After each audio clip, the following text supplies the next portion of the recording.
Hey y'all, welcome back. Today we're checking out the prank that broke London. Imagine turning one random house into the most talked about address in London for a single day. No social media, no news headlines, just chaos. That's exactly what happened here on Berner Street. How would you do Theodore that? Hook made a name for himself. Hang on. Y'all be sure to go to Luke O'Sullivan and like and subscribe. Theodore Hook made a name for himself writing rowdy comedies, but he was just as famous for the chaos he caused offstage. His real talent was practical jokes. Hang on. He was a playwright? What was his name? Theodore Hook? Theodore Hook made... That was perfect timing, Luke.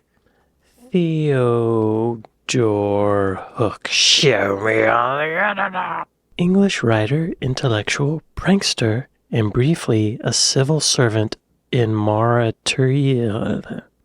One of the first writers of the English fashionable novel. He is best known for his practical jokes. Oh, I don't want to... No. Don't read ahead. Okay. What else? Wait a minute. What did he write, though? What did he write? Okay. Early life. Career. He lived at Oxford University, but he left after 2 terms. Okay. Oh, I don't want to read about his death yet. I just saw that he was imprisoned, and I don't want to look ahead. He was in prison, though. I don't know for what. He was a troublemaker. I admire him already. Made a name for himself writing rowdy comedies, but he was just as famous for the chaos he caused offstage. His Look at real that hair. talent was practical jokes. In October 1810, aged just 22, he teamed up with 2 close friends to launch his most ridiculous scheme yet. There was just one step to their... 1810. He was 22 years old. Was Queen Victoria? Was that Victorian times? Is that? I think that's when that was. Teamed up with 2 close friends to launch his most ridiculous scheme. I can't. Sorry to keep stopping it. I gotta look. When were the Victorian times? 1837 until her death in 1901. No, it was not. What was before Victorian times? Edwardian times? What was before Victorian times? Wow, it's so weird. I think of Queen Victoria as being around before that. The Georgian era. Okay. Wait, no. Yes. The Georgian era. Okay. Continue, Luke. Thank you. Yeah. There was just one step to their plan. Write letters, lots of them, then sit back and watch. These letters appeared to be from a woman called Mrs. Tottenham, the tenant at number 54 Berner Street, just off Tottenham Court Road, right in the heart of London. Show me your number. 54. Number 54 Berner Street.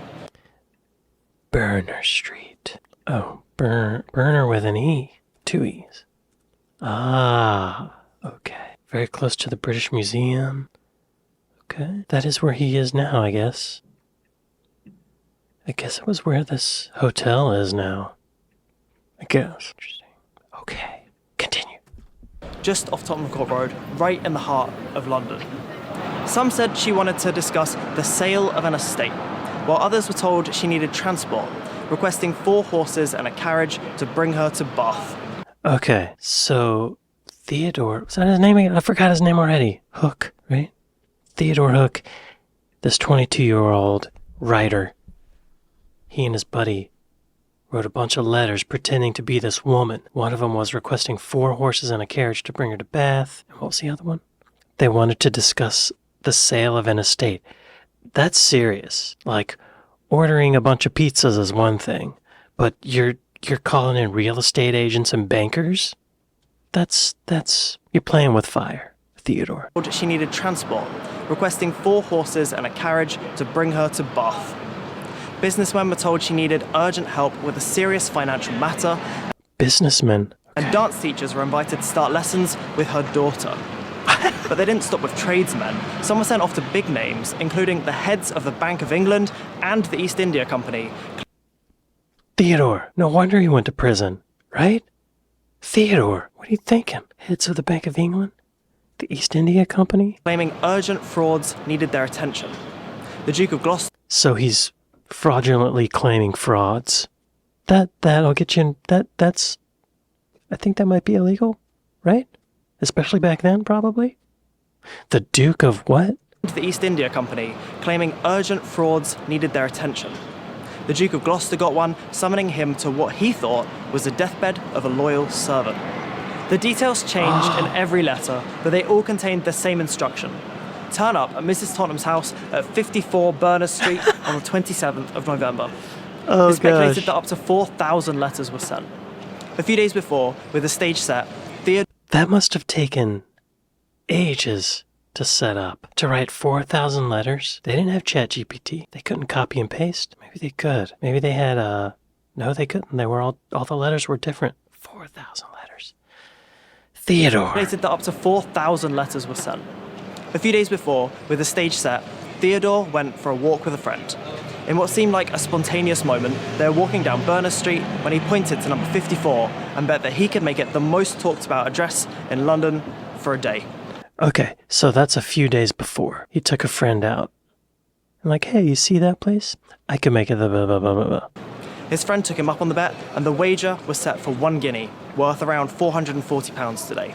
Oh. Hook and his friends rented a room opposite, and on that misty Tuesday morning, they sat patiently. At 5 Oh my god, that's so smart. They booked a room across the street. Do you see those windows? Oh, that's a perfect place to view this. Oh my gosh. to the room opposite, and on that misty Tuesday morning, they sat patiently. At 5 a.m, chimney sweeps started knocking on the door, saying they'd been requested. Not long after, coal wagons appeared through the fog from Paddington, followed by bakers delivering elaborate wedding cakes, none of which had actually been ordered by Mrs. Tottenham. Oh my By god. mid-morning, the street was chaos. Oh my Cartload- god. All these people are expecting to be paid? Oh my god. These bakers made wedding cakes. These coal miners, or whoever, loaded up all these carriages full of coal. By mid-morning, the street was chaos. ordered by Mrs. Tottenham. By mid-morning, the street was chaos. Cartloads of furniture, musical instruments, linen, jewelry, you name it. Everything was dumped as close to the front door as possible. It was just Each one dumped? came with a confused tradesman and a growing crowd to entertain. Wow. Wait, Deliveries who actually lived there? Oh, is this the place? Continued throughout the day. 40 fishmongers turned up with lobsters, and 40 butchers, each with a leg of mutton. 50 pastry chefs dropped off 2,500 raspberry tarts. As the day went on, things only got wilder. The heads of the Bank of England and the East India Company actually turned up to deal Oh with the my made-up God. fraud. The Duke of Gloucester arrived, and to top it all off, an undertaker showed up with a coffin custom-made to fit Mrs. Tottenham. At this point, you've got to wonder whether Okay, so Mrs. Tottenham did exist. It was, I was thinking it was a made-up person, but it did exist. And she lived there. Oh my god, oh my god. Poor showed lady. up with a coffin custom-made to fit Mrs. Tottenham. At this point, you've got to wonder whether Miss Tottenham was laughing or crying. Probably Yeah. both. Even Oh the my Lord Mayor of gosh. London showed up, decked out in full ceremonial gear, riding in his official carriage. He took one look at what was unfolding and wasn't amused. He drove straight to the court, where he asked police to step in. When officers arrived, they found 6 men bringing in an organ, wine porters clutching permits, barbers with wigs, dressmakers with hat boxes, opticians lugging lenses and display cases. And still people kept coming. Midwives, dentists, miniature portrait artists, auctioneers, grocers, coachmen, poultry dealers, even live rabbits and pigeons. Police tried to contain the chaos. Hang on. Wow. Okay. I'm interested to know how they tracked this guy down. Theodore. Wow. Man, a bunch of... Wow. All these people show up expecting money, expecting to get paid, and then they see this. I mean, at some point, it's pretty funny. I'm sure some of them got pissed off, but just to be a part of this it's a good story, you know? Wow. By shutting off both ends of the street, but it Oh didn't wait, police did what? and pigeons. Police tried to contain the chaos by shutting off both ends of the street, but it didn't help. And at 5 p.m, a whole wave of domestic staff arrived, all expecting to be interviewed for a job. The last knock on the door came long after sunset. The prank made national headlines. Papers listed every person tricked, half in disbelief, Wonderful. half in admiration. The high-profile names showed just how easy it was to manipulate even the most powerful people with just a well-written letter. So, did Hook get caught? Well, when it came to He must finding the have. culprit, investigators were stumped. Hook left London for a few weeks to lay low, and by 1812 he was suspected but never accused. Oh. Finally, in okay. He got out of town. I mean, getting out of town is kind of suspicious, but I guess, he had a way with words. Where investigators were stumped. Hook left London for a few weeks to lay low, and by 1812 he was suspected but never accused. Finally, in 1835, he confessed in a semi-autobiographical book, saying, "There's nothing like fun, and for originality of thought and design, I do think that was perfect." We still don't know the names of his two accomplices. Fast forward to today, and the house is long gone. The Sanderson Hotel stands in its place. That's too bad. To this day, no one really knows why Theodore chose Mrs. Tottenham. She was said to be wealthy, respectable, well-connected. People didn't see her as an obvious target. Some people think she was picked at random, others say Hook had a grudge against her, though no one's really explained what it was. Beneath all the complexity, our cities run on repetition. The predictable day-to-day. Wow. I mean, I bet he had a issue with her. That's like the old version of swatting or ordering a bunch of pizzas, sending them to somebody's house. Wow. People didn't see her as an obvious target.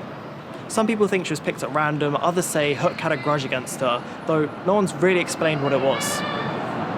Beneath all the complexity, our cities run on repetition. The predictable day-to-day disrupts it, and you see just how quickly things can fall apart. Systems are strong, but also built on trust, habit, and the assumption that we'll all follow the rules. That's the big thing. The assumption that we'll all follow the rules. I feel like as time has gone on from this moment, people just find loopholes and they find ways to break the rules or bend the rules without having to pay consequences. To where we're at the point where everything has to be legislated, right? Ugh. Those were the days, man. Are strong, but also built on trust, habit, and the assumption that we'll all follow What a golden era for a prankster. He must have thrived. The rules. That's why stories like this stick, because deep down, we know one person acting out can bend the whole thing. Free will is wild. Yeah. Well said. Y'all be sure to go to Luke O'Sullivan and like and subscribe.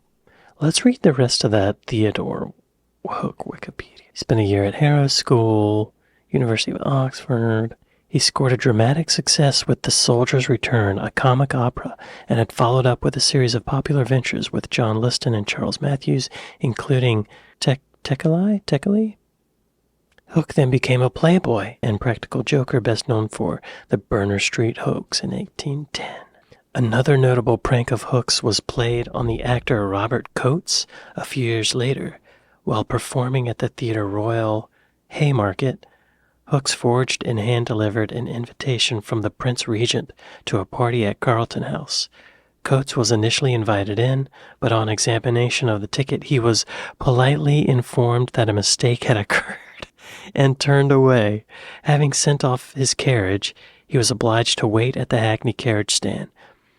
The prince, unwittingly involved in Hook's prank, regretted that Coates had been turned away, observing him to be an inoffensive gentleman, and noting that his presence might have amused many of the guests, and could have done harm to no one.